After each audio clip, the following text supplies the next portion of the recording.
বন্ধুরা, আমেরিকার একজন বড় সায়েন্টিস্টের এটা নিয়ে সমস্যা রয়েছে যে ভারতের কাছে এমআইআরভি টেকনোলজি এসে গেছে। এই এমআইআরভি টেকনোলজি যেটা আমেরিকা 1970 সালেই নিজেদের মিসাইলে ডেভেলপ করে ডিপ্লয় করে দিয়েছিল।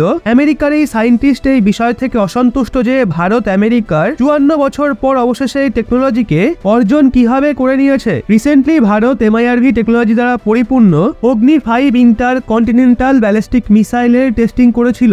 এর মানে হলো আজকের পর আমরা একটাই অগ্নি 5 মিসাইলকে ফায়ার করে সেটার দ্বারা বিভিন্নভাবে টার্গেটকে হিট করতে পারবো। একটা মিসাইলের মধ্যেই বিভিন্ন ধরনের ওয়ারহেড প্রেরণ করে আলাদা আলাদা ভাবে টার্গেট করা যেতে পারে। স্ট্র্যাটেজিক্যালি এটা ভারতের জন্য অনেক কার্যকরী প্রমাণিত হবে। যুদ্ধতে আমরা পাকিস্তান বা চীনের বিভিন্ন military base, military airport, city এবং বিভিন্ন লোকেশনের ওপর একসাথে আলাদা আলাদা ওয়ারহেড থেকে টার্গেট করতে পারবো, যা থেকে তাদের রেসপন্স টাইমকে কম করা যাবে। নর্মালি আমরা এনিমির একটা বেসকে যদি টার্গেট করি তাহলে তারা অন্য বেস থেকে আমাদের ওপর হামলা করতে পারে। এই অবস্থায় আমরা যদি একই সময়ে এনিমির বেশি টার্গেটকে হিট করি তাহলে সামনে থাকা শত্রু দেশের অ্যাটাক করার ক্ষমতা কমে যাবে। যদিও এই টেকনোলজি ভারত আমেরিকার তুলনায় যথেষ্ট দেরিতে ডেভেলপ করেছে, কিন্তু এই এমআইআরভি একটা যথেষ্ট কমপ্লেক্স টেকনোলজি। বিশ্বের মাত্র 5টা দেশের কাছেই এই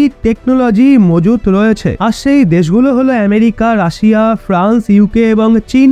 এই জন্য এত দেরিতে প্রযুক্তিকে ডেভেলপ করার পরও সম্পূর্ণ বিশ্বে ভারতের প্রশংসা করা হচ্ছে, ভারতকে অভিনন্দন জানানো হচ্ছে। কিন্তু director of the nuclear information project federation of American scientist Hans M ক্রিস্টেনসেনের এটা মনে হয় যে ভারত এই টেকনোলজিকে কখনোই ডিজার্ভ করে না। আপনি স্ক্রিনে একটা স্ক্রিনশট দেখতে পাচ্ছেন যেখানে বলা হয়েছে টপ ইউএস সায়েন্টিস্টদের কথা হলো আমেরিকা এবং রাশিয়ার এমআইআরভি টেকনোলজিকে ব্যান না করার সিদ্ধান্ত সম্পূর্ণভাবে ভুল প্রমাণ হচ্ছে, আর এমআইআরভি টেকনোলজিকে ব্যান না করা যুক্তিযুক্ত সিদ্ধান্ত একদমই ছিল না। কারণ ধীরে ধীরে এখন বিশ্বের বিভিন্ন দেশ এমআইআরভি টেকনোলজিকে অর্জন করার চেষ্টা করছে। রিপোর্ট অনুযায়ী এমআইআরভি টেকনোলজিকে হাসিল করার পরে ভারতের নিউক্লিয়ার স্টক ফাইল আরো বৃদ্ধি পেয়ে যাবে, কারণ এই নতুন টেকনোলজি যুক্ত নতুন মিসাইলকে টেস্ট করার জন্য ভারত আরো নিউক্লিয়ার ওয়ারহেড ডেভেলপ করবে। এ থেকে ভারতের total number of nuclear warhead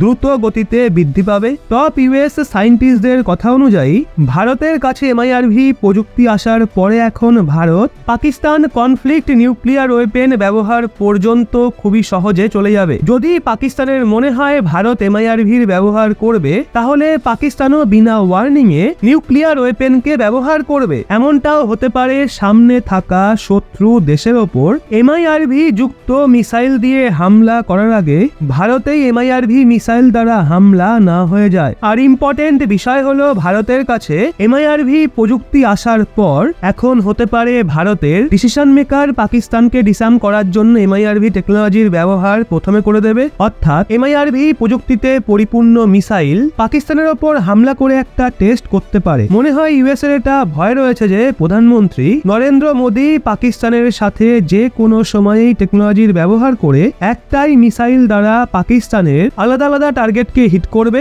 যদিও বিষয়ে যাই হোক না কেন টপ সায়েন্টিস্টদের স্টেটমেন্ট একদমই ভুল, কারণ আমেরিকা কেন ডিসাইড করবে যে ভারত কি ডিজার্ভ করে আর কি করে না। ভারতের কাছে কোন প্রযুক্তি থাকা উচিত আর কোনটা থাকা উচিত না, কিন্তু তাদের মাইন্ডে এটা সেট রয়েছে যে আমেরিকা, ফ্রান্স, ইউকে, রাশিয়া এবং চীন এইসব ইউনিয়ন সিকিউরিটি কাউন্সিলে ভারতকে আজও পার্মানেন্ট সিট এবং ভেটো পাওয়ার দিচ্ছে না, কারণ এদের মনে হয় এই দেশ সুপ্রিম। এছাড়াও এই দেশ ফার্স্ট ওয়ার্ল্ড কান্ট্রি, আর তাদের ধারণা ভারত তো ভেটো পাওয়ারকে ডিজার্ভই করে না। এখানে আমেরিকার সায়েন্টিস্টদের এটা বোঝা উচিত ভারত একটা রেসপন্সিবল দেশ, আর আমরা এমআইআরভি টেকনোলজির ব্যবহার খুব রেসপন্সিবল ভাবেই করব।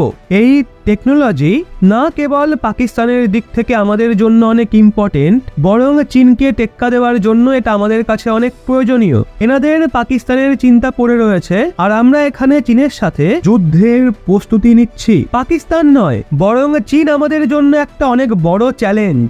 এই জন্য এমআইআরভি টেকনোলজিকে অর্জন করা ভারতের জন্য অনেক ইম্পর্টেন্ট ছিল, যাতে সামনে থেকে আমরা চীনকে কাউন্টার করতে পারি। তো বন্ধুরা, এই সম্পূর্ণ বিষয় নিয়ে আপনাদের কি মতামত তা নিচে কমেন্টে অবশ্যই জানান। আর এরকমই লেটেস্ট ইনফরমেটিভ ভিডিও পেতে চোখ রাখুন রহস্য বাংলার পর্দায়।